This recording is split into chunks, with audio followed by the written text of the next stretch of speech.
red chili and pork. I'm not gonna make any for you. My sister As and a my parent, mom. you spend time worrying about all the unseen dangers that can harm You know your what we children. do. The strangers, the bullies, the car accidents, Nope. the list goes on and on. There are so many unpredictable and sometimes unavoidable things that can potentially harm your Okay. child or make them sick. Protecting Okay. your child from serious and potentially fatal I don't know how to diseases help such them, as they don't know measles, their mumps, polio, or hepatitis is something that you can't control. Okay. Why would you not want to eliminate Okay. one of the things that can hurt your child? There are so many things in this world that are This out of your weekend. control, but this is not one of them. Today we'll look at reasons to vaccinate your children But I'll and keep you guys examine updated. some misconceptions Okay. surrounding immunizations. Vaccines build immunity by working with your body's natural defense system. There are 3 types. Live vaccines, which are weakened strain. These are more likely to cause minor side effects. They're contraindicated in people with weakened immune systems, but they're the strongest vaccines. There's inactivated ones, which the pathogen has been killed by a heat source or chemical source. These are the least likely to cause minor side effects. The third is a subunit or conjugate vaccine. A specific protein or carbohydrate from a specific disease is isolated and administered in the vaccine. Examples of this are influenza and pertussis. Infants are born with virtually no immune system. They receive maternal antibodies in their 3rd trimester of pregnancy, and if they are breastfeeding, through a substance called colostrum. Protection is short-lived and the effectiveness fades by 6 months of age. From January 1st to February 20th, 2015, there have been 154 cases of measles reported to the CDC. Symptoms begin such as minor cold symptoms, like a runny nose, itchy, watery eyes, and cough, then progress to high fever and a rash. Complications include ear infection, pneumonia, which is the most common cause of death in children diagnosed with measles, and encephalitis, which can lead to convulsions, deafness, cognitive disabilities, or death.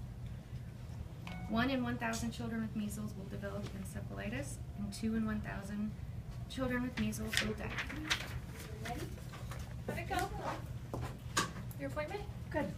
In 2012, there were 48,277 cases of pertussis, the highest number since 1955. Most cases occurred in infants less than 3 months old.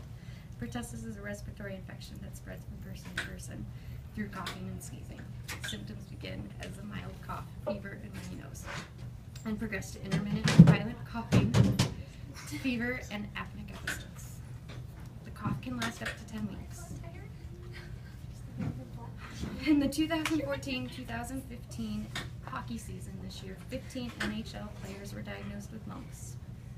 In 2009, 3,000 New York City students were diagnosed with mumps, and in 2012 and 2013, there were several reported outbreaks on college campuses.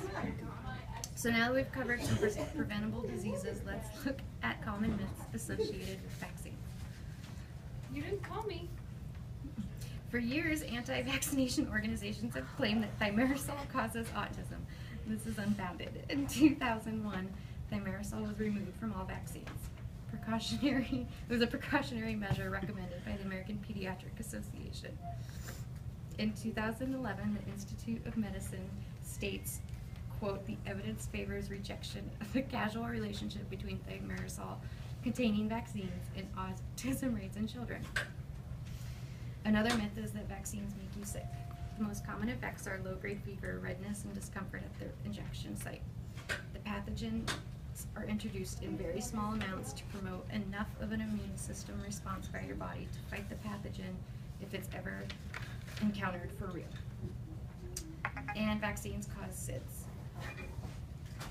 SIDS is the most common and misunderstood cause of death in infants less than 1 year old. The peak incidence of SIDS occurring is between 4 and 6 months old, which is coincidentally when children get the most doses of vaccines. The Institute of Medicine released a study in 2003 that individually studied the hepatitis B, Hib, and DTaP vaccines and concluded there's no evidence to link vaccines to sudden infant deaths. In 1995, the Vaccine Safety Data Link published a similar report, as did the Vaccine Adverse Event Reporting System. Alright, we're out of here. The American Pediatric Society states that the number of SIDS cases has declined by over 40% since 1992 because it's now known that babies should be placed on their backs to sleep, and the effects of maternal smoking and secondhand smoke exposure and the harmful effects. In conclusion, there have been many unfounded claims regarding vaccines. The bottom line is there is no reason not to vaccinate your children. People no longer have to lie in bed at night worrying about being crippled by polio or their children having breathing difficulties as a result of pertussis, or they should not have to worry about that, or contracting a fatal case of smallpox. The reason is because these diseases were eradicated because of vaccines.